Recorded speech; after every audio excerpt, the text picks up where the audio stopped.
जो महत्वता है उसको अगर आप जो खासकर जो धर्म की जो मान्यताएं हैं, ध्यान दीजिएगा मैं शब्द धर्म यूज कर रहा हूँ, मैं रिलीजन शब्द नहीं यूज कर रहा हूँ। जी दोनों में बड़ा भेद है। बिल्कुल। तो जो धर्म के अनुसार से जो मान्यताएं हैं और जो यहाँ पर जो अनुष्ठानों के जो प्रमाण पाए गए हैं, उसके अनुसार दशाश्वमेध घाट जो है उसकी अत्यधिक महत्वता है काशी के जितने भी घाट हैं उन घाटों में से।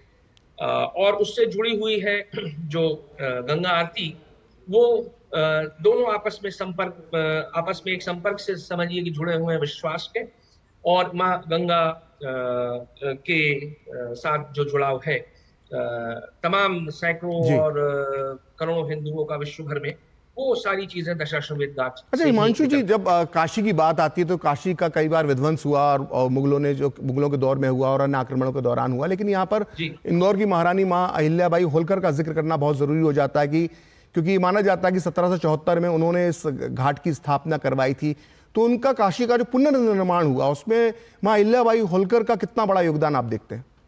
देखिए, हम लोग ज्यादातर जो सामान्य लोग हैं वो काशी की विध्वंस को सिर्फ औरंगजेब के काल से जोड़ करके देखने का काम जी करते हैं। काशी के विध्वंस की जो गाथा है वो 1033 ईस्वी से शुरू हो रही है। जी और जो पहला काशी पर आक्रमण हो रहा है वो मोहम्मद गजनवी का जो लड़का है अहमद जी निलाउद्दीन, उसके द्वारा ये आक्रमण किया जा रहा है। फिर काशी में गढ़वाल शासकों के द्वारा उसको रिबिल्ड किया गया, पुनः उसको स्थापित किया गया। और फिर निरंतर आक्रमण काशी के ऊपर हो रहे हैं जो औरंगजेब के समय तक चल रहे हैं। इन आक्रमणों के पश्चात के मध्य में एक घटना और आती है, मैं अहिल्याबाई होलकर से थोड़ा सा पहले जाऊंगा। जी और वो बड़ी महत्वपूर्ण घटना है जो कि अभी इतिहास के पन्नों में दर्ज पूरी तरीके से नहीं हो पाई है, लेकिन बहुत शीघ्र वो आएगी। कि स्मरण है आपको कि आगरा की जेल से जब शिवाजी निकले हैं जी और वो राजगढ़ तक की जो उनकी यात्रा है वो उसकी दूरी है 640 मील। लेकिन वो जिस रास्ते से मार्ग को चुन रहे हैं वो 1040 मील लगभग चल करके वहां पहुंच रहे हैं। और रास्ते भर उनको जो पैसेज मिल रहा है, जो उनको सुरक्षा मिल रही है, जो उनके प्रति लोगों की उत्तर भारत की जो धारणा है, यहाँ के जो भी छोटे छोटे जागीर हैं या सामंत हैं या राजे हैं, जी उनकी भयंकर मदद हो रही है शिवाजी को। और शिवाजी काशी और काशी में ठहर रहे हैं। जी और काशी में वो काशी के जो उस समय के महत्वपूर्ण जन हैं उनसे उनकी बातचीत हो रही है। और जब वापस जाकर के हिंदू पद पर शाही की वो स्थापना करते हैं, जी जो कि एक बहुत ही महत्वपूर्ण सिद्धांत है उस काल का, जिस समय बिल्कुल भारत बड़े ऐतिहासिक घटना है। संक्रमण के जी से गुजर रहा है। तो वहां पर शिवाजी के हिंदू पद पर शाही में भी काशी का बहुत बड़ा योगदान है। वहां पर जो उनकी बातचीत हो रही है चीजों को समझने के लिए। फिर जो अहिल्याबाई होलकर जी का जो समय है वो एक व्यापक रिकंस्ट्रक्शन का समय है, जी जो वहां पर किया गया। काशी के घाटों का उद्धार किया गया, काशी के जो मंदिर है जिनका बड़ा होलसेल डिस्ट्रक्शन मिलता है 1033 से लेकर के और 1707 तक, उनको रिबिल्ड करना, उनको पुनः बनाना, घाटों को पुनः स्थापित किया जाना उसमें। और आप समझिए कि अहिल्याबाई होलकर की जो उनका जो काशी के प्रति जो लगाव है, जो समर्पण है महादेवी की इस नगरी से, वो समर्पण आप ऐसे समझे कि बहुत ज्यादा धन नहीं था अहिल्याबाई होलकर के पास, लेकिन उनको जो भी उनके पास जी था, जो भी उनको प्राप्त होता था, उसका 80 से 85% वो काशी के उत्थान के ऊपर लगाती थी। फिर बाद में सिंधिया परिवार ने भी काशी जी के लिए किया है। फिर बंगाल से भी कुछ काफी कुछ यहाँ मंदिरों का और घाटों का पुनरुद्धार का कार्य किया गया। लेकिन अहिल्याबाई होलकर का जो योगदान है इसमें, वो सबसे बड़ा योगदान है।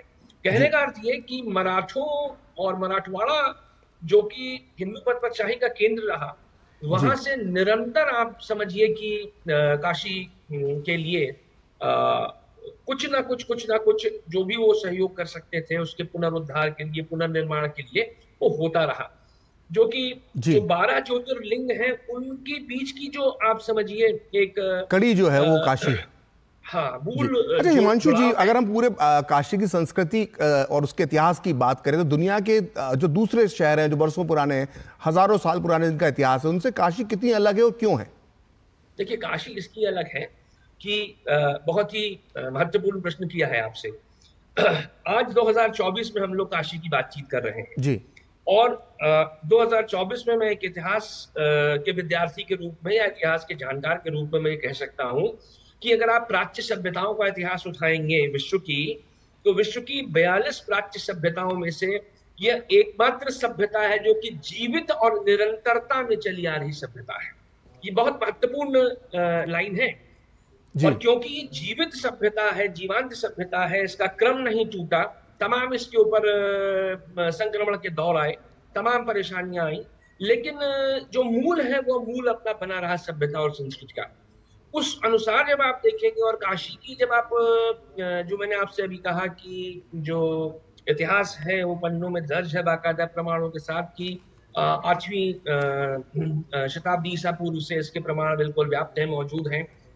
तो बीच में अगर आप हुनसांग को भी ले लिए, वो जब आ रहा है 7वीं शताब्दी में, तो वो भी यहाँ के 100 देवों के मंदिर की बातचीत कर रहा है, तीन जी। हजार पृष्ठ की बात कर रहा है, लिखित प्रमाण मौजूद है।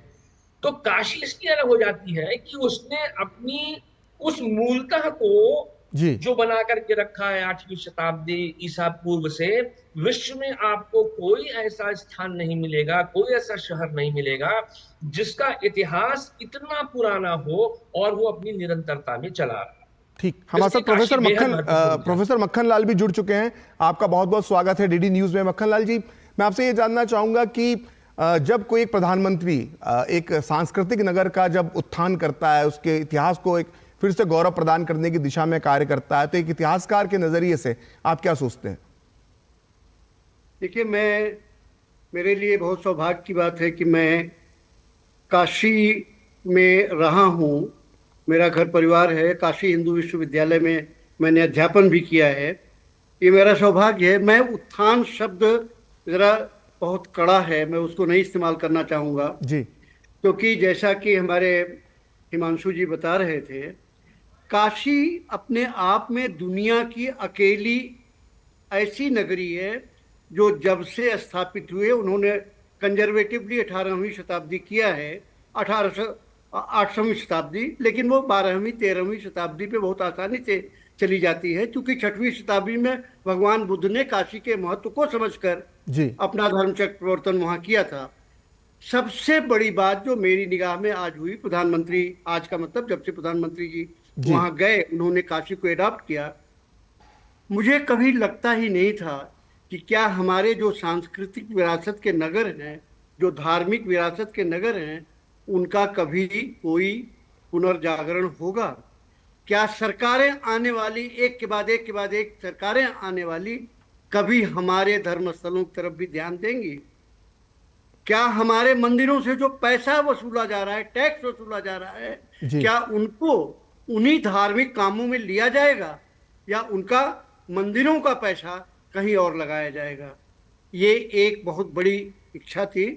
प्रधानमंत्री जी ने जब से काशी को लिया, जब से वो काशी में आए, काशी का तो उद्धार हो ही रहा है, उद्धार ही ले लेते हैं शब्द। काशी का नवीनीकरण हो रहा है, उसके साथ अयोध्या भी है, उसके साथ आपका काशी भी है, मथुरा भी है, और तमाम स्थल हैं। जी। हमारी एक बहुत बड़ी इच्छा है, जब इतनी सब चीजें हो रही हैं, मंदिरों को सरकार के कब्जे से उसी तरह से मुक्त किया जाए जिस तरह से, चाहे मस्जिद है चाहे गिरजाघर है, मंदिरों का टैक्स न लिया जाए उसी तरह से जिस तरह से गिरजाघर और मस्जिदों से नहीं लिया जाता। टैक्स अगर लिया भी जाए तो भगवान का वो पैसा है, क्योंकि आपने ईश्वर को अपनी आस्था के प्रति दिया है, वो पैसा फिर भगवान के काम में ही लगे। ये कुछ चीज़ें हैं जो काशी से संबंधित हैं, और मेरे जैसे इतिहास के विद्यार्थी के लिए यह बहुत सुखद बात है कि काशी की गलियों को कभी हमने सोचा नहीं था कि कब ये होंगी, ठीक भी होंगी कि नहीं। एयरपोर्ट से विश्वविद्यालय जाने में 2.5 घंटे लगते थे, आज आप 1 घंटे के अंदर पहुंच जाते हैं।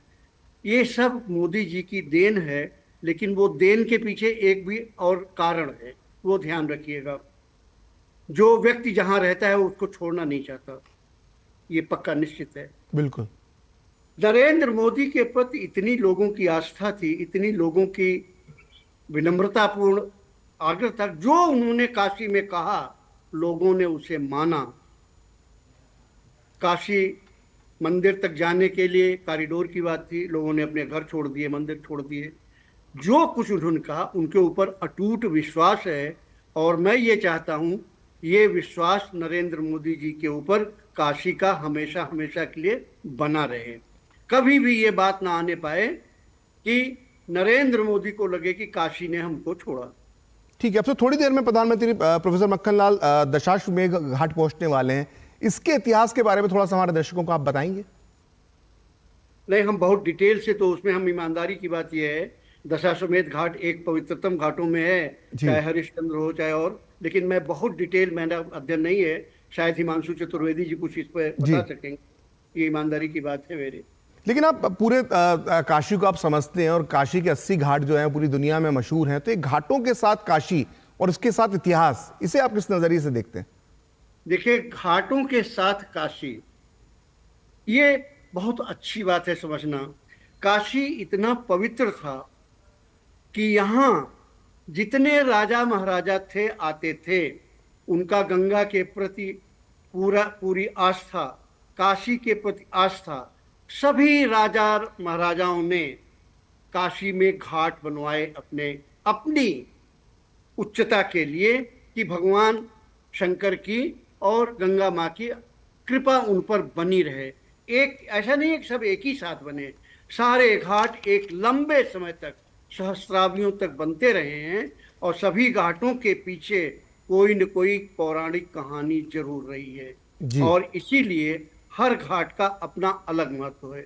दशाश्वमेध घाट हो, चाहे वो राजेंद्र प्रसाद घाट हो, चाहे वो मणिकर्णिका हो, जो भी आप, हरिश्चंद्र घाट हो, जो भी आप ले लीजिए, सबके पीछे बड़ी कहानियां, बड़ी पवित्र आस्था बंधी हुई है। और यहाँ राजा महाराजा ने जो पूरे कई किलोमीटर तक गंगा किनारे चलती हैं, जो बनारस हिंदू यूनिवर्सिटी के आसपास से लेके पूरा घाट तक जाती है, पुल तक, वहां तक ये सारे फैले हुए हैं। ठीक। प्रोफेसर हिमांशु, जो प्रोफेसर मक्खनलाल ने कहा, उन्होंने कहा कि जो 2014 के बाद सांस्कृतिक नगर जो है, जो ऐतिहासिक नगर है, उनका जो उत्थान हो रहा है, उनको जो गौरव प्रदान किया जा रहा है, क्या इसके पहले कभी ऐसा नहीं हो रहा है कि नए दौर की शुरुआत इसे आप मान सकते हैं? देखिए, मैं पूर्णतः सहमत हूं आचार्य वर्ग की बात से, कि अगर आप उत्तर औपनिवेशिक काल देखें भारतीय इतिहास का, तो आप दक्षिण से उठा लीजिए, जहां की मंदिरों के ऊपर सरकार का नियंत्रण, और जो मुख्य केंद्र हैं, उन मुख्य केंद्रों में जब सबसे पहला उदाहरण सोमनाथ का मिलता है जी, और सोमनाथ के उद्घाटन को लेकर के जी, क्या समस्याएं उत्पन्न हुई, जी, वो इतिहास के पन्नों में अब दर्ज है, और ठीक से दर्ज है जी, और सारे प्रमाण सामने आ चुके हैं। मैं उस पर बहुत ज्यादा नहीं कहना चाहता जी। कहना मैं सिर्फ ये चाहता हूं कि एक आरोप और है, मुझसे वरिष्ठ इतिहासकार बैठे हुए हैं इस समय इस बातचीत के दौरान, कि एक और आरोप हम लोगों के ऊपर ये लगाया गया कि हम भारतीयों को इतिहास बोध नहीं था। सोमनाथ की बात मैंने इसलिए उठाई, फिर मैं काशी पर आता हूं, खासकर कि 1950 से 2014 आना पड़ेगा सीधे। बिल्कुल। कि जब महाराणा रणजीत सिंह ने आक्रमण किया है जी अफगानिस्तान पर, तो उन्होंने जो पहली चीज मांगी है वो सोमनाथ के द्वार मांगे हैं। अब आप सोचिए, सोमनाथ के द्वार कब लूटे गए थे और महाराणा रणजीत सिंह का आक्रमण कब हुआ था। बिल्कुल, दोनों के बीच लंबा अंतर, कितनी शताब्दियों का अंतर है। बिल्कुल। और वो द्वार लेकर के, वो स्तंभ लेकर के आ रहे हैं, भले ही उसमें सोना नहीं मिल रहा है, और उन स्तंभों को वो सोमनाथ तक पहुंचवा रहे हैं। ये इतिहास बोध है भारतीयों का, 600 साल और 700 साल के अंतराल का मैं आपको बता रहा हूं। उस सोमनाथ की स्थापना में, स्थापना शब्द तो नहीं कह सकता मैं, जब उसको एक मूल आस्था का केंद्र मानते हैं जी, जी प्रोफेसर मक्खन कुछ कहना चाह रहे हैं? हाँ, कुछ नहीं, कहना चाह रहे हैं सर? मैंने स्थापना शब्द वो नहीं कह रहे थे। जी। मैंने कहा हाँ, पुनर्निर्माण शब्द उचित है, क्योंकि पुनरुद्धार पुनर्निर्माण उसका किया जो गया, हो रहा है, उसकी पूरी रिकंस्ट्रक्शन जो कहानी हो रहा है लंबी सर। है। जी। जी, जी, जी। तो अब आप वहां उस चीज को उतना ही बेहतर आचार्य वर भी जानते हैं, मुझसे श्रेष्ठ है वो, जो मैं सोमनाथ की दास्ता बता रहा हूँ। 2014 में पहली बार 2014-15 में ये महसूस होना शुरू हुआ कि भारतीय संस्कृति की जो विरासत है, जो उसके मूल है, जो उसके आधार है, जो उसके विश्वास हैं, जिनके ऊपर वो चलती है, उन केंद्रों को किस प्रकार से पहुंचने वाले श्रद्धालुओं के लिए एक ऐसे स्थान में परिवर्तित किया जाए जहां श्रद्धालु पहुंच सके और एक सुविधा के अनुसार जी। उन स्थानों को वो पूर्ण अपनी श्रद्धा को अर्पित कर सके, पूर्ण आनंद भी ले सके और उनको बहुत दिक्कतें या परेशानियां ना हो। बिल्कुल। ये जो क्रम शुरू हुआ है मुख्य सांस्कृतिक केंद्रों का, अगर आप उन सांस्कृतिक केंद्रों को चिन्हित करें 2014 से 24 के बीच में, तो मैं आधुनिक इतिहास का विद्यार्थी हूं। मुझे 1950 से 2014 के बीच में भारतीय संस्कृति के मूल केंद्रों, भारतीय संस्कृति के मूल जो विश्वास के केंद्र हैं, उनके लिए की जाने वाली शायद यह जो गतिविधि प्रधानमंत्री जी के द्वारा की गई है, ये एक 10 वर्ष का अनपैरेलल हिस्ट्री में इसको मानूंगा कि उत्तर औपनिवेशिक काल में ये मैंने ना देखा, ना पढ़ा, और ना ही कभी इसके बारे में मुझे कोई ऐसी जानकारी प्राप्त हुई कि कोई ऐसे काम किए गए हों कि हमारे सांस्कृतिक केंद्रों को किसी प्रकार से इस प्रकार से उनको बनाया जाए कि सांस्कृतिक विरासत दिखाई दे, सांस्कृतिक विरासत की गंध हमारे अंदर बनी रहे। मैंने आपसे बिल्कुल। बातचीत ऐसे शुरू की थी बिल्कुल। कि जो ये एकमात्र जीवित सभ्यता और संस्कृति है, जो कंजर्वेटिव स्टेटमेंट मैंने दिया, खासकर जो मैंने 8वीं शताब्दी कही, तो जी। वो कंजर्वेटिव स्टेटमेंट मैंने सिर्फ इसलिए दिया कि मैं पुनः आचार्य जी की बात से पूर्णतः सहमत हूं कि ये 15वीं शताब्दी ईसा पूर्व तक जा रहा है मामला, और इसलिए मैंने 8वीं शताब्दी इसको कहा क्योंकि भारतीय कालगणना पर अभी हम लोगों को बहुत काम करना है। बिल्कुल। और भारतीय कालगणना पर जब हम लोग काम करने पर उतरे हैं, तो उस कालगणना में और ग्रेगोरियन कैलेंडर के बीच में बहुत अंतराल है। क्यों अंतराल है, ये एक अलग विषय वस्तु है, उसके पीछे भी बहुत कारण है जो कि घंटों जिन पर चर्चाएं हो सकती हैं। तो उस कालगणना के अनुसार मैं बिल्कुल सही मान रहा हूं उस चीज को। जो ये जो एग्जीक्यूशंस के आधार पर जो कालगणना दी गई, उस कालगणना की मैंने आपसे चर्चा की। ठीक। तो ये सांस्कृतिक केंद्रों को जिस प्रकार से वापस इनके गौरव को हमारे संस्कृति से जोड़ा जा रहा है, ये शायद क्या मैं बल्कि दावे के साथ कह सकता हूं कि उत्तर औपनिवेशिक काल में किसी भी सरकार के द्वारा इतना महत्वपूर्ण कार्य और इतने बड़े स्तर पर कार्य नहीं किया गया है। ठीक। प्रोफेसर मक्खन, हमारे जो संस्कृति है वो इतिहास के साथ जुड़ी हुई है। भारत की संस्कृति इतिहास एक दूसरे के पूरक हैं, और हमने देखा कि एक प्रधानमंत्री हमको ऐसा मिले हैं जो भारत की संस्कृति को सामने लेते हैं। और आप देखते हैं कि अब वो जिस तरह से जब पूजन पाठ में रहते हैं, धार्मिक स्थलों पर जाते हैं, अभी थोड़ी देर बाद वो गंगा आरती करेंगे, वो जो इस चीज़ से पीछे नहीं हटते। हमने कुछ समय देखा, आप आधुनिक भारत के जानकार रहे हैं, आधुनिक भारत के इतिहास के जानकार रहे हैं, तो क्या वजह है ये बदलाव जो दिखाई दे रहा है और पहले ऐसा नहीं होता था? क्या वजह आप देखते हैं? जो आज आप देख रहे हैं उसके पीछे जो आपने कहा, इतिहास और जो संस्कृति का सम्मान किया जा रहा है, ये दोनों आपकी पहचान है। इतिहास आपकी जड़ें हैं। इतिहास आपको बताता है कि आप कितने पुराने हैं, कितनी गहरी आपकी जड़ें हैं, और संस्कृति आपको बताती है कि आपकी पहचान क्या है। आप हजारों साल का इतिहास आपको बताता है। निरंतरता की बात अभी प्रोफेसर साहब कर रहे थे। दुनिया में आर्नोल्ड टॉयनबी के स्टडी ऑफ हिस्ट्री लीजिए तो उन्होंने छोटी बड़ी सब मिला के 28 सभ्यताओं की बात किया। बिल्कुल।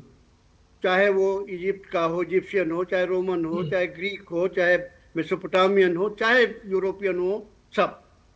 सर मैं यहाँ पे थोड़ा सा रुकूंगा। आर्नोल्ड टॉयनबी ने जो काशी के लिए कहा था, मुझे लगा अगर आप दर्शकों को बताएं तो वो एक रोचक जानकारी मुझे लगता है निकल कर आएगी। पूरी कर देते हैं तो आ जाते हैं हम वापस टॉयनबी पे। जी। तो टॉयनबी ने कहा कि मात्र 2 सभ्यताएं जब से शुरू हुई आज तक जीवित हैं। एक उन्होंने चीन के लिए कहा, चीन के लिए उन्होंने कहा 3300 साल पुरानी है मैक्सिमम, 13वीं शताब्दी ईसा पूर्व से शुरुआत की जाती है। लेकिन टॉयनबी ने खुद कहा अपनी किताब में, उस समय पुरातत्व के इतने प्रमाण नहीं थे जितने आज हैं, लेकिन अपनी किताब में उन्होंने खुद कहा कि कम से कम 8000 साल पुरानी है। 8000 साल पुरानी भारतीय सभ्यता है, और उस सभ्यता में जीवित जो नगर हैं, नगर बनते रहते हैं। प्रोफेसर मक्खन, मैं आपको रोकना चाहूंगा। सीधे तस्वीरें जो बनारस के दशाश्वमेध घाट से आ रही हैं, प्रधानमंत्री वहां पहुंच चुके हैं, बड़ी तादाद में लोग उनका स्वागत करने, उन्हें देखने के लिए पहुंचे हैं, और प्रधानमंत्री दशाश्वमेध घाट की तरफ बढ़ रहे हैं, और उनके साथ उत्तर प्रदेश के मुख्यमंत्री योगी आदित्यनाथ भी हैं।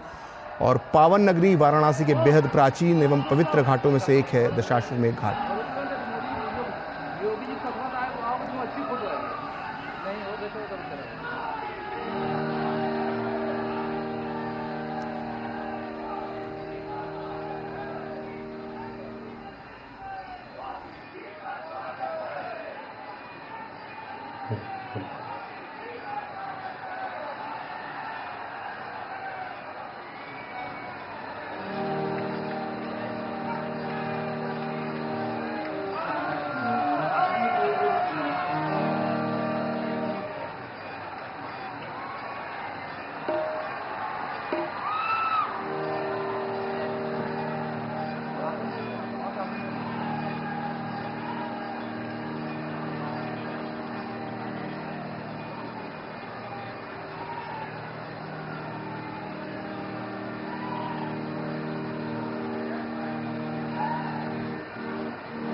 ओम मंगलम भगवान विष्णु मंगलम गरुड़ध्वज मंगलम पुंडरीकाक्ष मंगलाय तनो हरि सर्वमंगल मांगल्ये शिवे सर्वार्थ साधिके शरण्ये त्र्यंबके गौरी नारायणे नमोस्तुते।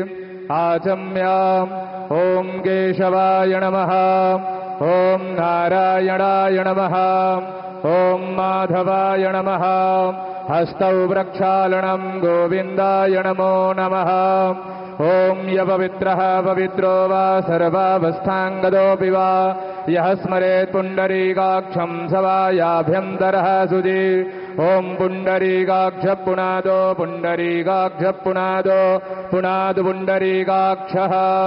स्वस्ति न इन्द्रो वृद्धश्रवाः स्वस्ति नः पूषा विश्ववेदाः स्वस्ति नस्तारक्षो अरिष्टानेमिः स्वस्ति नो बृहस्पतिर्दधातु द्यौः शान्तिरन्तरिक्षगो शान्तिः पृथिवी शान्तिरापः शान्तिरोषधयः शान्तिः वनस्पतयः शान्तिर्विश्वे देवाः शान्तिर्ब्रह्म शान्तिः सर्वज्ञो शान्तिः शान्तिरेव शान्तिः सामा शान्तिरेधिजतो यतः समीहसे ततो नो अभयं गुरु सन्नः गुरुप्रजाभ्यो भयं नः पशुभ्यः सुशान्तिर्भवतु।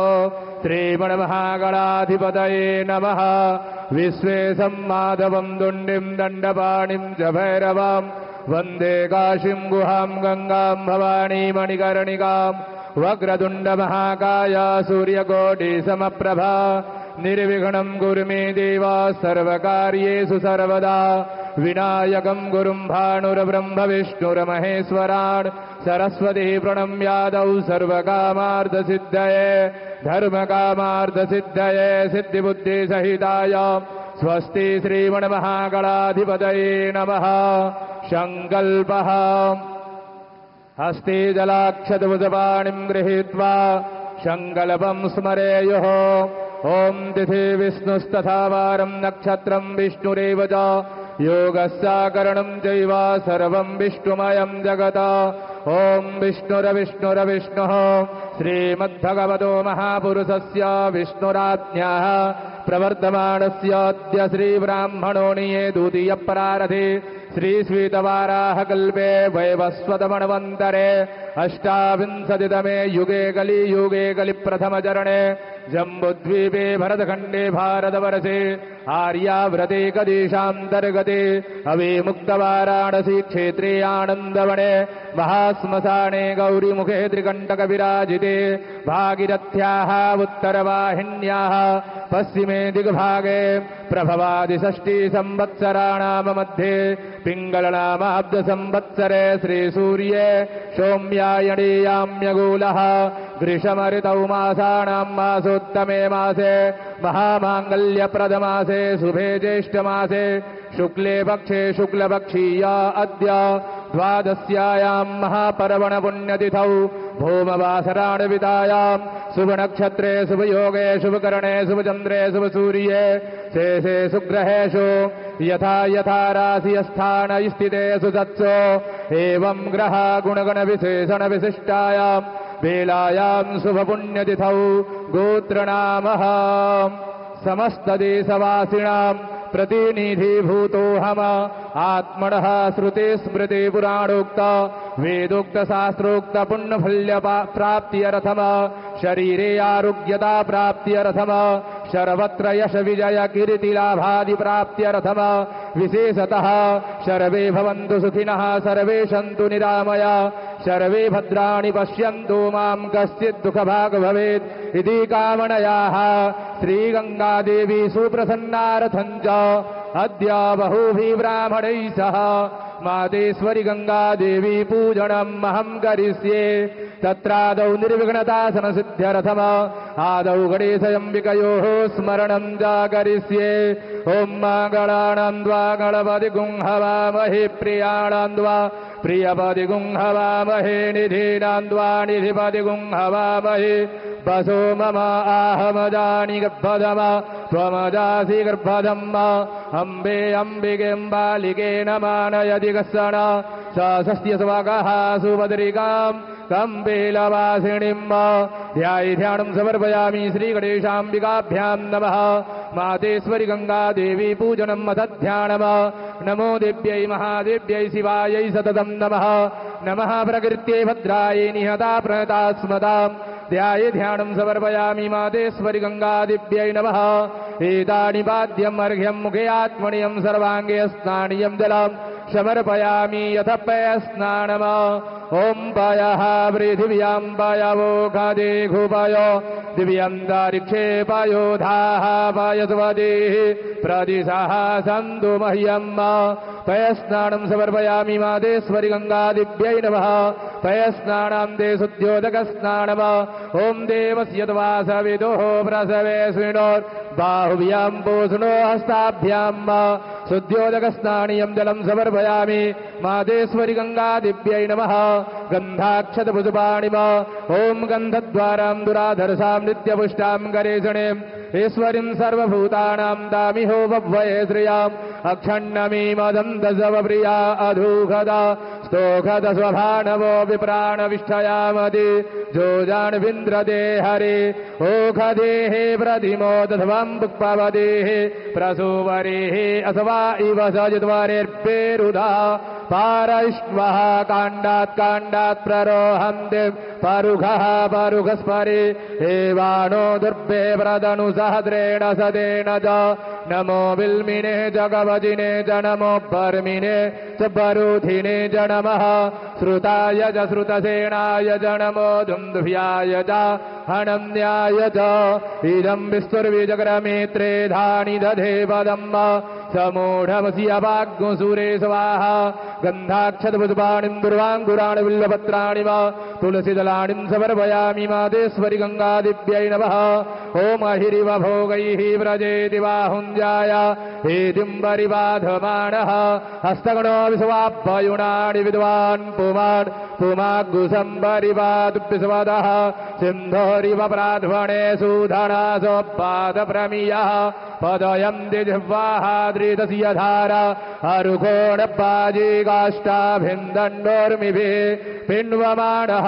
सौभाग्यद्रव्याणि सिन्दूराभूषणम् समर्पयामि मातेश्वरी गङ्गादेव्यै नमः नैवेद्यमा ॐ नाभ्या आसीदं दारिक्षग्गो शेष्णोर्द्यवुः समवर्ततापद्भ्याम्भो मृत्युजा श्रोत्रार्दधा लोकां अकल्पयं न निविद्यं निवेद्यामि निविद्यां देवं प्राणाय स्वाहा ओम अपानाय स्वाहा ओम व्यानाय स्वाहा ओम उदानाय स्वाहा ओम समानाय स्वाहा ब्रह्मणे नमः मध्ये मध्ये पानीयमुत्तराभूषणं जलं समर्पयामि हस्तौ प्रक्षालनम् आरारदिक्यम ज्वालामालिन्यै नमः ह्रीं नमः शरवोपचारार्थे गन्धाक्षतपुष्पाणिं समर्पयामि ओमिदग्गुं हविः प्रजाननं मे अस्तु दशवीरग्गुं सर्वगणग्गुं स्वस्ताय आत्मसनि प्रजासनि पशुसनि लोकसन्न्यभयसनि अग्नेः प्रजां बाहुलं मे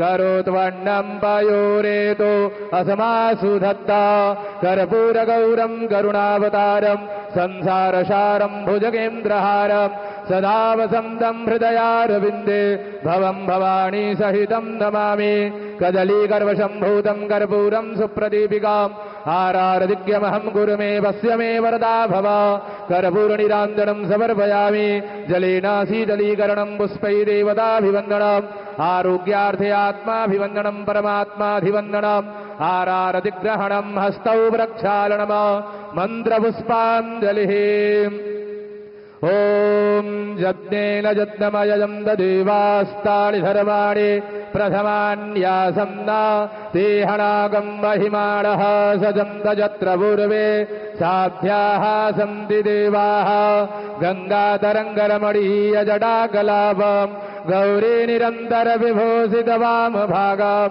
नारायणप्रियमदङ्गमदापहारं वाराणसीपुरपतिं भज विश्वनाथं गंगा गंगेति यो ब्रूयात् योजनानां सदैरपि मुच्यते सर्वपापेभ्यो विष्णुलोकं स गच्छति नाना सुगन्धि पुष्पाणि यथा कालोद्भवानि च पुष्पाञ्जलिर्मया दत्तं गृहाण परमेश्वरी मन्त्रपुष्पाञ्जलिं समर्पयामि मातेश्वरि गङ्गादिव्यै नमः ॐ जे तीर्थानि प्रचरन्ति श्रीकास्तानि गङ्गिनः तेघाग्मुसहस्रयो जने बधन्वा नितन्मसि नमः सर्वितार्थाय जगदाधारहितवे साष्टाङ्गोऽयं प्रणम्यस्तु प्रयत्नेन मया कृता अन्यथा शरणं नास्ति त्वमेवा शरणं मम तस्मात् कारुण्यभावेन रक्ष रक्ष परमेश्वरी हस्ते जलं गृहीत्वा अनेन कृतार्जनेन पूजनेन मातेश्वरि गंगा देवी पूजन प्रियतां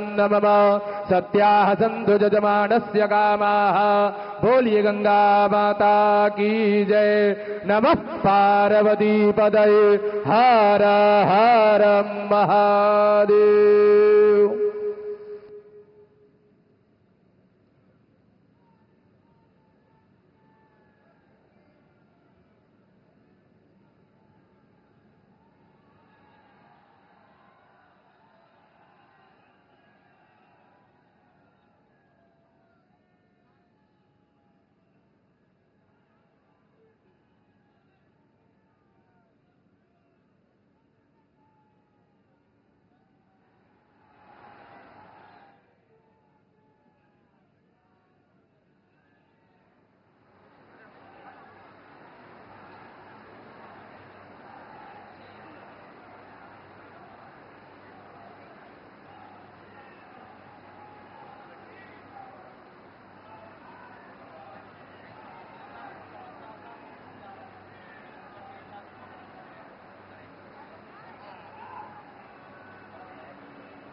सभी अभियान दें। गंगा सेवा निधि द्वारा संकल्प अभियान, सभी भक्तों से निवेदन है जो जहां हैं वहीं पे दोनों हाथ जोड़ लें और मां गंगा के पावन तट पे यह मानसिक संकल्प लें कि मैं मां गंगा को, भारतवर्ष को स्वच्छ व निर्मल रखूंगा एवं जल संरक्षण के भी प्रति हम सभी संकल्प लें। ओम अद्यात्प्रवचारितेवं ग्रह गुणगण विशेषण विशिष्टायां बेलायां शुभ पुण्यतिथौ आद्यस्मिन् गंगा सेवा निधिस्तत्वावधाने गंगा महा आरती वेलायां वयं सर्वे शम्भूया मातरं गंगां शुचिं निर्मलं जगर्तो संकल्पं गृणीमः प्रतिज्ञां जगुर्मः। ओम तज्जाग्रतो दूरमुदैति दैवं तदु सुप्तस्य तथैवैति दूरङ्गमं ज्योतिषं ज्योतिरे कन्दन्मे मनः शिव संकल्पमस्तु संकल्पसिद्धिरस्तु। नमः पार्वतीपतये हर हर महादेव।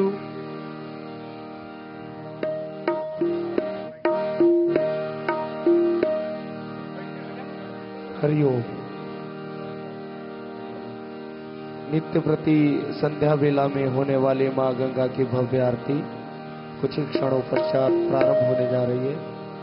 आइए तब तक सभी प्रेम भाव से जोरदार ताली के साथ हरि नाम संकीर्तन करें।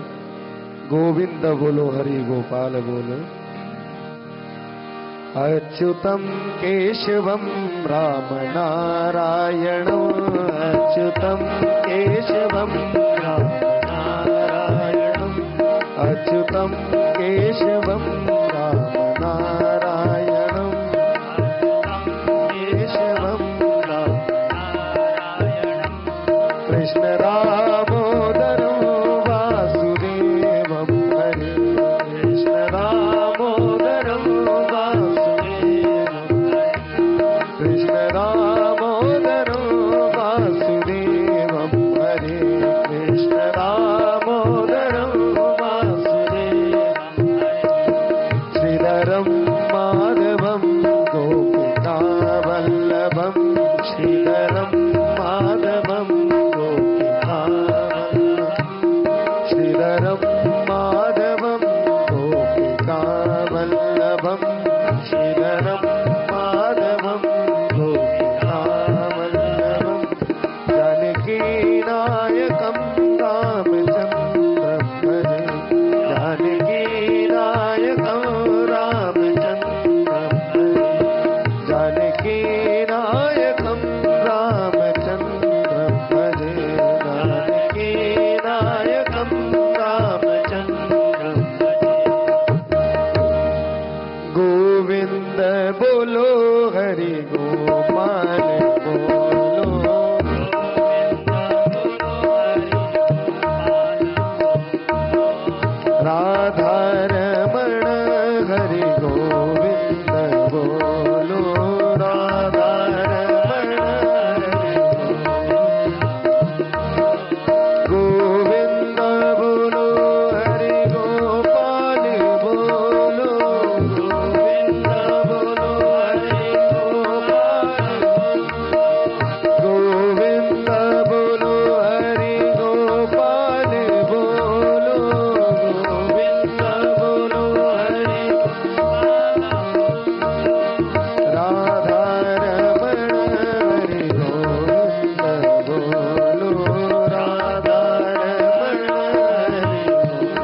राधे कृष्ण राधे कृष्ण राधे कृष्ण राधे कृष्ण राधे कृष्ण राधे कृष्ण राधे कृष्ण राधे कृष्ण राधे कृष्ण राधे कृष्ण राधे कृष्ण राधे कृष्ण राधे कृष्ण राधे कृष्ण राधे कृष्ण राधे गोविंद बोलो हरि गोपाल बोलो गोविंद बोलो हरि गोपाल बोलो गोविंद बोलो हरि गोपाल बोलो गोविंद बोलो हरि गोपाल गोविंद बोलो हरि गोपाल बोलो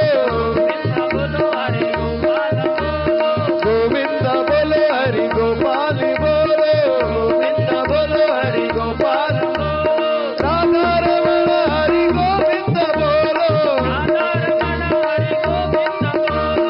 राधा रमण हरि गोविंद बोलो राधा रमण हरि गोविंद बोलो गोविंद बोलो हरि गोपाल बोलो गोविंद बोलो हरि गोपाल बोलो राधा रमण हरि गोविंद बोलो राधा रमण हरि गोविंद बोलो राधा रमण हरि गोविंद बोलो राधा रमण हरि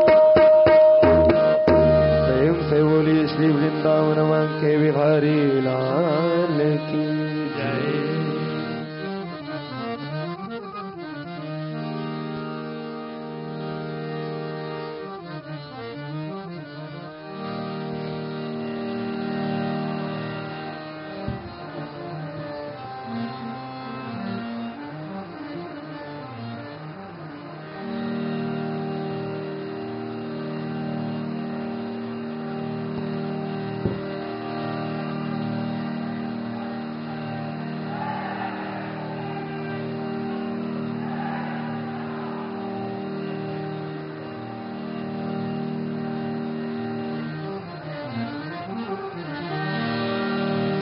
त्वमेव माता च पिता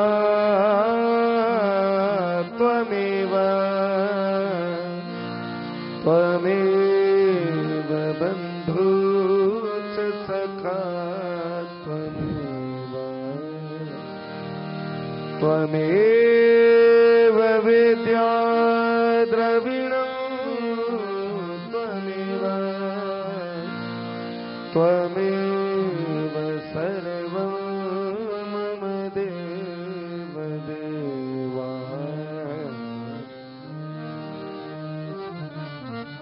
बोला गंगा महारानी की।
अखण्डमण्डलाकारं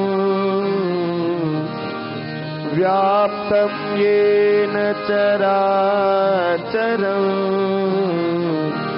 तत्पदं दर्शितं येन तस्मै श्रीगुरवे नमः। गदाननं भूतगणादिसेवितं कपित्थजम्भूफलचारुभक्षणम् उमासुतं शोकविनाशकारकम्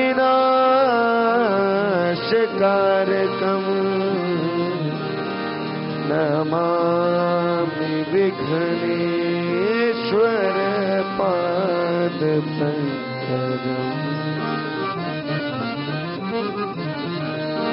आपदामपहरतारं दातारं सर्वसम्पदां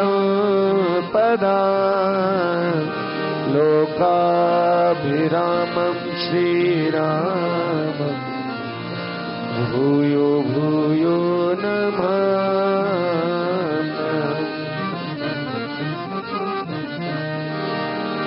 गंगातरंगरमणी यजता कलापं गौरी निरंतर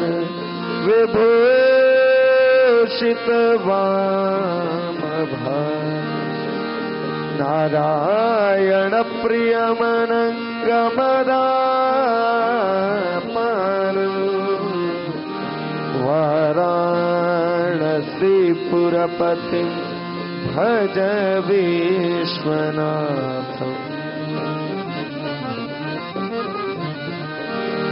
सर्वे भवन्तु सुखिनः सर्वे सन्तु निरामयाः सर्वे भद्राणि पश्यन्तु मा कश्चित् दुःखभाग् भवेत्। दीपदेव नमस्तुभ्यं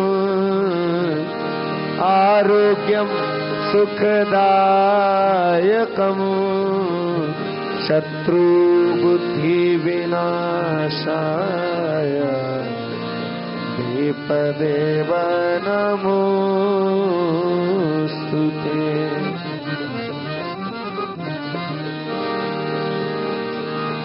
नमामि गंगे तव पादपङ्कजं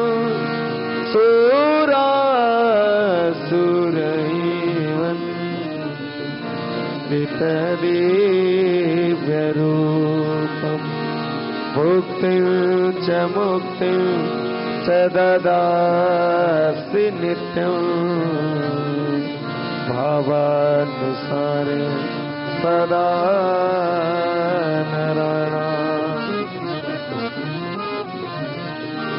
गांगनवारी मनोहारी मुरारी चरणाच्युतं त्रिपुरारी शिरश्चारी पापहरि पुनातुमा पापहरि पुनातुमा पापहरि पुनातुमा।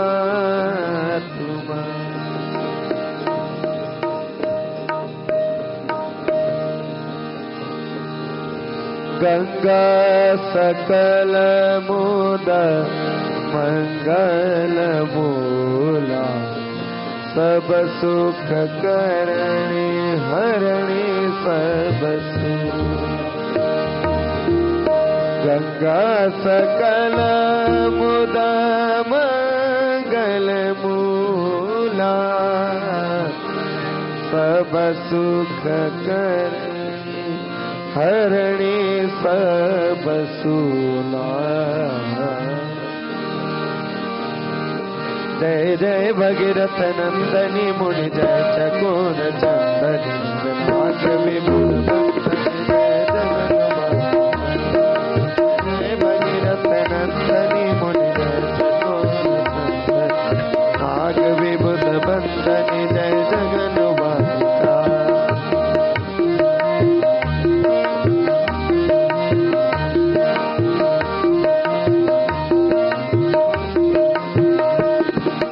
विष्णुपद सरोजराधीश शीश पर विभासी विष्णुपद सरोजराधीश शीश पर विभास त्रिपथ गासी पुण्य राशि पाप चालिका त्रिपथ गासी पुण्य राशि पाप चालिका। जय जय भगीरथ नंदनी मुनि चकोर चंदनी नाग विभुत बंदनी जय जगन्माता।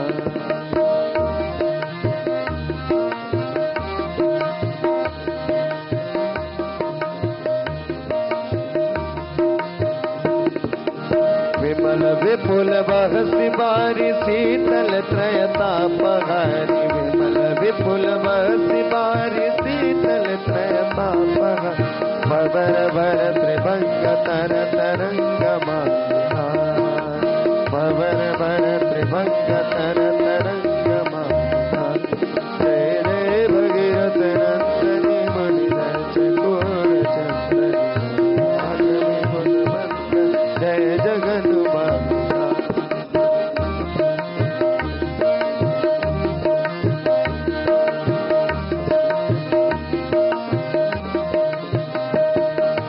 पुरजनो पूजो पार शोभित शशि धवलधार पुरजनो पूजो पार शोभित शशि वंदन भव भार भक्ति कल्पधारिका वंदन भव भार भक्ति कल्पधारिका। जय जय भगीरथ नंदनी मुनि चकोर चंदनी नाथ विभुत बंदनी जय जगन्माता।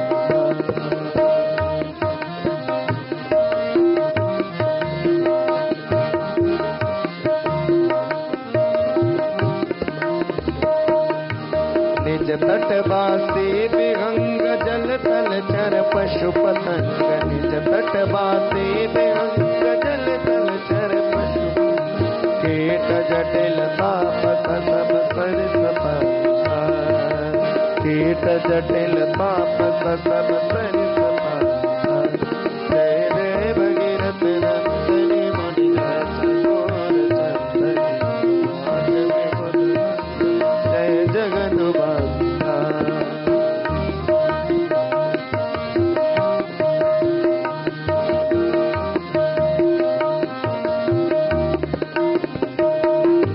तुलसी तब तीर तीर सुमिरत रघुवंश वीर तुलसी तब तीर तीर तुलसी तब तीर तीर तुलसी तब तीर तीर तुलसी तब तीर तुलसी तब तीर तीर सुमिरत रघुवंश वीर विचरत मति देह मोह मगिष विचरत मति देह मोह मगिष। जय जय भगीरथ नंदनी चकोर चंदनी नाग विभुत बंदनी जय जगन्माता नाग विभुत बंदनी जय जगन्माता नाग विभुत बंदनी जय जगन्माता।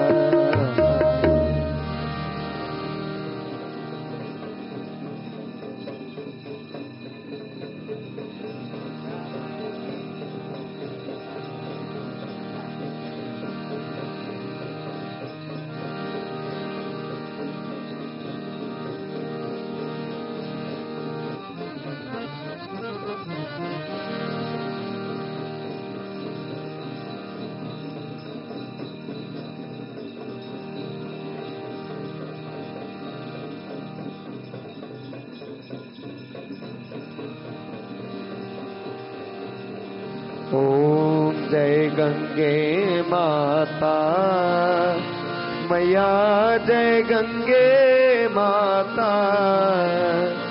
जो नर तुमको ध्याता, जो नर मैया जिसको ध्याता, मन वांछित फल पाता।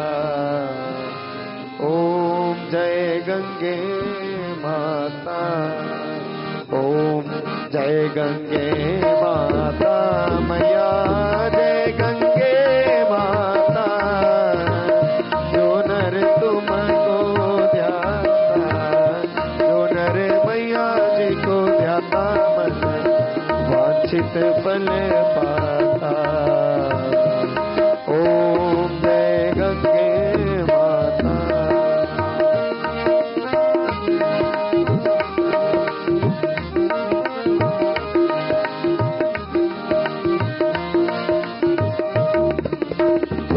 चंद्र ज्योत तुम्हारी जल निर्मल आता, मैया जल निर्मल आता। शरण पड़े जो तेरी, शरण पड़े जो तेरी, सो नर तर जाता। ओम जय गंगे माता।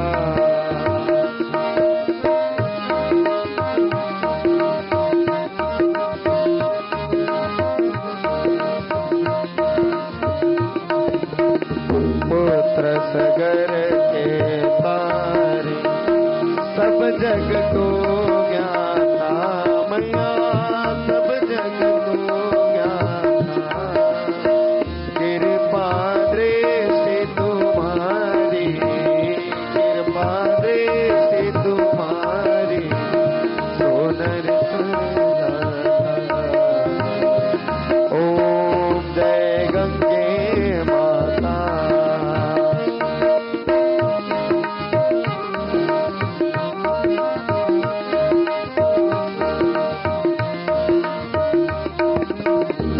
एक ही बार जो तेरी शरणागति आता, मैया शरणागति आता।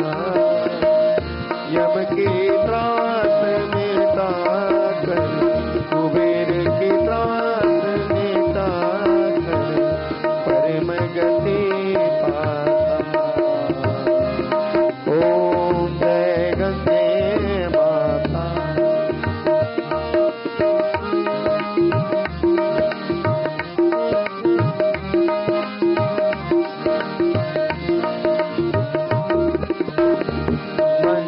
मंगलकारिणी मैया तू है सुखदाता, मैया तू है सुखदाता। तेरी गोद में आकर, तेरी गोद में आकर, मन शांति पाता। ओम जय गंगे माता।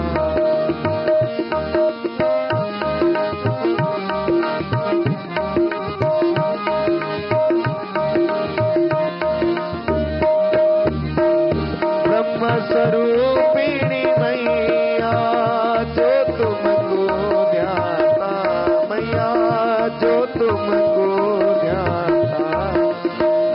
तेरी दया से सो जन, तेरी कृपा से सो नर, शरणागति पाता। ओम जय गंगे माता।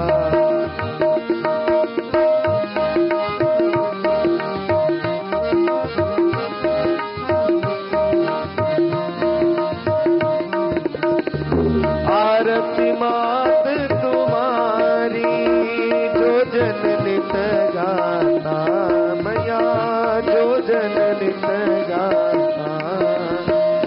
दास वही है सहज में, भक्त वही है सहज में, मुक्ति को पाता। ओम जय गंगे माता।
मंदार माला कुलिकालकाई कपाल माला कृत शेखरा दिव्यांबरायै च दिगंबरायै नमः शिवायै च नमः शिवायै जटाटवी गलज्वल प्रवाह पावित स्थले गले भुजंगतुंगमालिका डम डम डम डम निनादव डमर्वयं चकार चंड तांडवं तनोतु नः शिवः शिवम्। आइए सभी प्रेम भाव से जोरदार ताली के साथ शिव तांडव स्तोत्र की शोभा बढ़ाएं। जटाटवी गलज्वल प्रवाह पावित स्थले गले वलंबितां भुजंगतुंगमालिकां डम डम डम डम निनादम डमर्वयं चकार चंड तांडवं तनोतु नः शिवः शिवम्।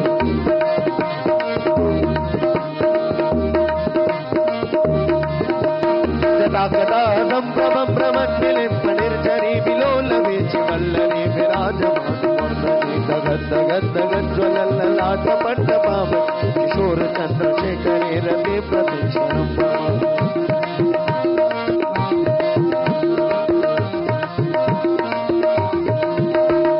धराधरेन्द्र नन्दिनी विलास बन्धु बन्धुरस्फुरर्धगन्ध सन्तते प्रमोदमान कृपा कटाक्ष धोरणी निरुद्ध दुर्धरापते क्वचित् दिगम्बरे मनो विनोद मेतु वस्तुनि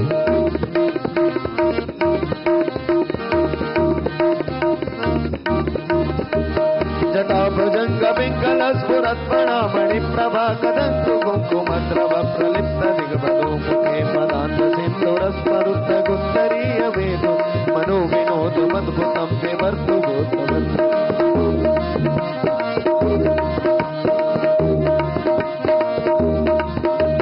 सहस्रलोचन प्रवृत्त शेषलेख शेखर प्रसून धूल धोरणी विदूसरा त्रिपीठ भुजंगराजमाल निबद्ध जाट जोट कश्री चिराय जाय ताम चकोर बंधु शेखरा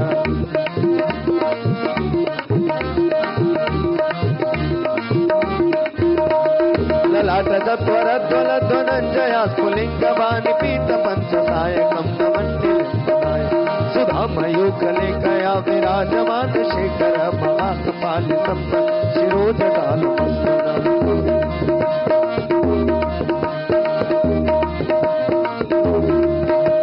कराल बाल पट्टिका धग धग धग ज्वलल धनंजया विकृत प्रचंड पंचकायके धराधरेन्द्र नंदिनी कुचाग्रचित्र पत्तक प्रकल्पनैक शिल्पे लोचने निर्ममा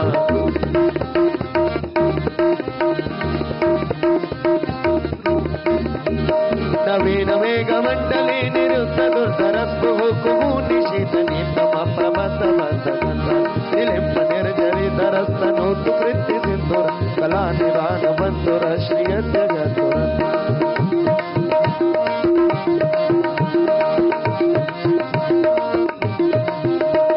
प्रभोल नील पंकज प्रपंच कालिम प्रभाबलंबि कंठ कंदली रुचि प्रबंध रक्षितं पुरक्षितं भवक्षितं पकक्षितं गजक्षितं गच्छितमन्त गच्छितं भजे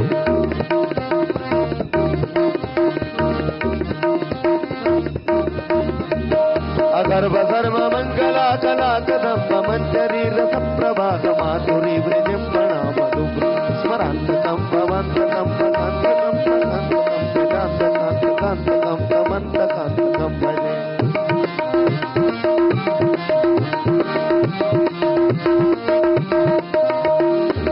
त्वदभ्रविभ्रम भ्रमद्भुजङ्गमश्वसतु निर्गमक्रमस्फुरत्करालमालम् धिमे धिमे धिमे ध्वनन्मृदङ्गतुङ्गमङ्गल ध्वनिक्रम प्रवर्तित प्रचण्ड तङ्गम शिवा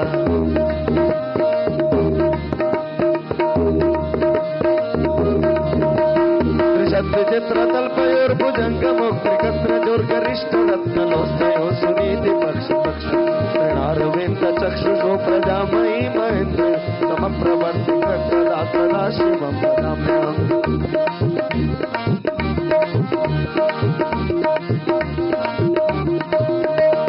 कदा निलिम्बनिर्झरी निकुञ्जकोटरे वसन् विमुक्त दुर्मते राष्ट्रिरस्मञ्जीव विलोललोललोचनोल्ललामबाललग्नता शिवेति मन्त्रमन्त्रसदा सुते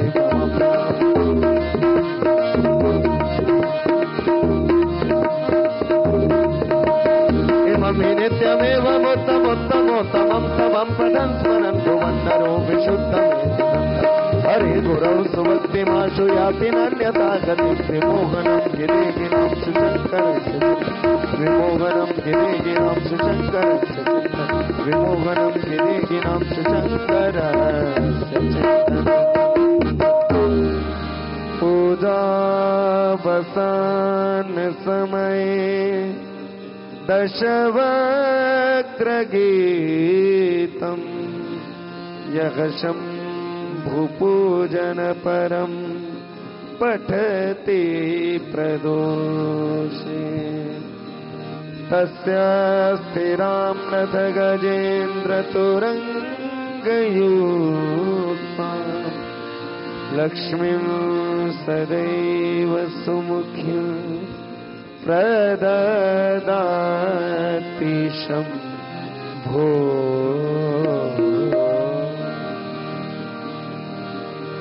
श्रीगंगा स्तोत्रम देवी सुरेश्वरी भगवती गंगे देवी सुरेश्वरी भगवती गंगे त्रिभुवनतारिणी तरल तरल तरल तरल शंकर मौले बिहारिणी विमले मम मतिनाथां तव चरण कमले देवी सुरेश्वरी भगवती गंगे देवी सुरेश्वरी भगवती गंगे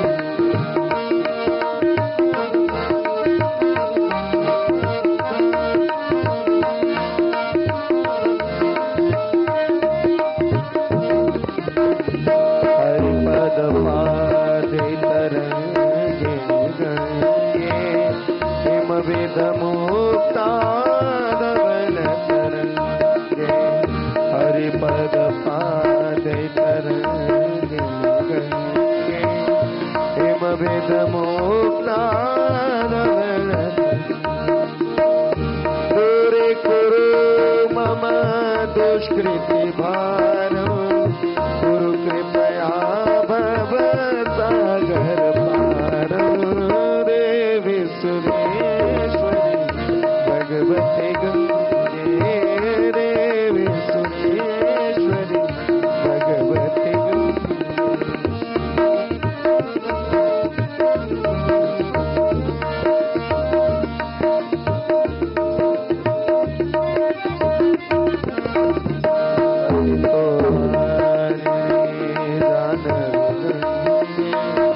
पंडित गिरिवर मंडित भंगे पतितो धारिणी जानवी गंगे पंडित गिरिवर मंडित भंगे भीष्म जननी है मुनिवर कन्ने पतित निवारिणी त्रिभुवन देवी सुरेश्वरी भगवती गंगे देवी सुरेश्वरी भगवती गंगे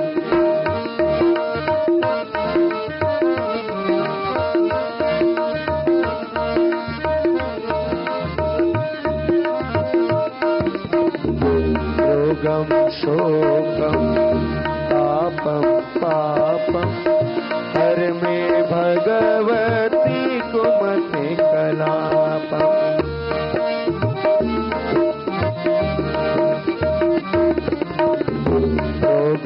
शोकं तापं पापं धर्मे भगवती कुमति कलापं त्रिभुवन सारे वसुधारे त्वमसि गतिर्मम खलु संसारे देवी सुरेश्वरी भगवती गंगे देवी सुरेश्वरी भगवती गंगे त्रिभुवनधारिणी तरल तरंगिणी त्रिभुवनधारिणी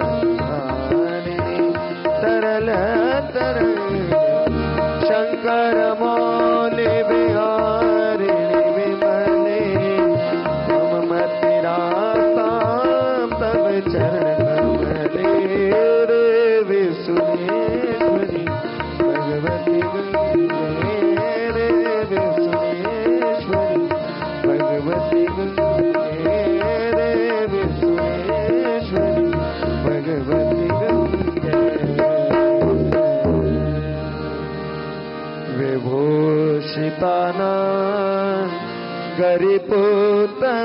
गरिपूतमागात् सध्या कृतानैकजन त्रिभंगात् मनोहर तुंगचल तरंगात् गंगा मम गानमलिं करोतु गंगा मम गानमलिं करोतु गंगा मम गानमलिं करोतु।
निकसे प्रभु के पद पंकज से निकसे प्रभु के पद पंकज जहाँ भागीरथी तप के नमासे ब्रह्म कमंडल से निकसी ब्रह्म कमंडल से निकसी शिव शंकर शेष जटा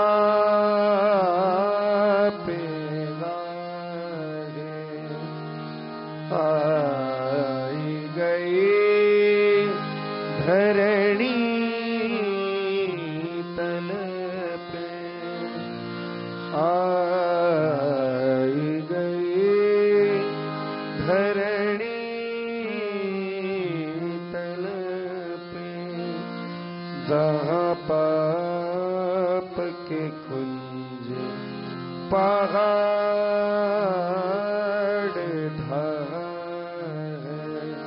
तुलसी नैनन खोली लख्यो, तुलसी नैनन खोली लख्यो, वसुधा में सुधा रस जात बनी है, नाम लिए कितने तरी जात, नाम लिए कितने तरी जात, प्रणाम किए सुरलोक सिधारे, तीर गए सोतरे तो कहाँ, तीर गए सोतरे तो कहाँ, कितने तरी जात तरंग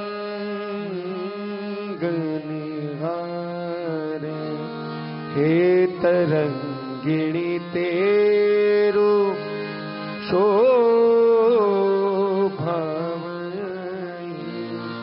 हे तरंगिणी तेरो शोभामयी, ये कवि के सब उर में प्रवधारे, हे भागीरथी हम दोष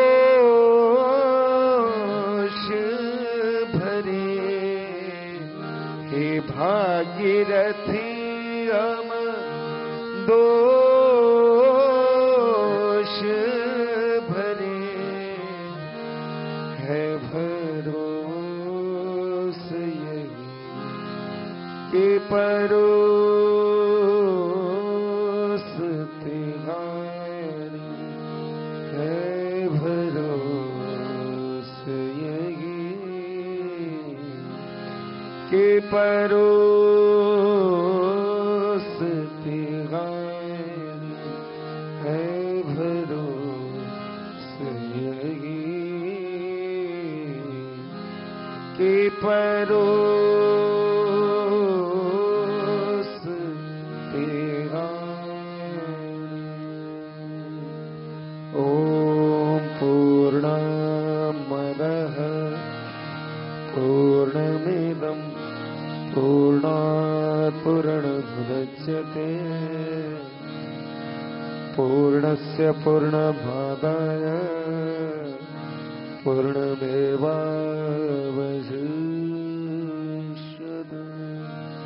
ओम शांति शांति शांति।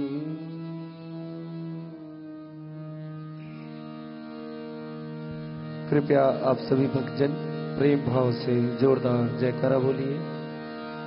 बोलो गंगा माता की जय हो, बोलो गोवर्धन नाथ की जय हो, राजा रामचंद्र की जय हो, बाबा विश्वनाथ की जय हो, अन्नपूर्णा माता की जय हो, लक्ष्मी माता की जय हो, सरस्वती माता की जय हो, शीतला माता की जय हो, सनातन धर्म की जय हो, ब्रह्म स्वरूप परम श्री बापू जी महाराज की जय हो, श्री सत्य साई बाबा की जय हो, श्री श्री शोभा माता की जय हो, समस्त देवी देवताओं की जय हो, समस्त संत महात्मा ऋषियों की जय हो, भारत माता की जय हो।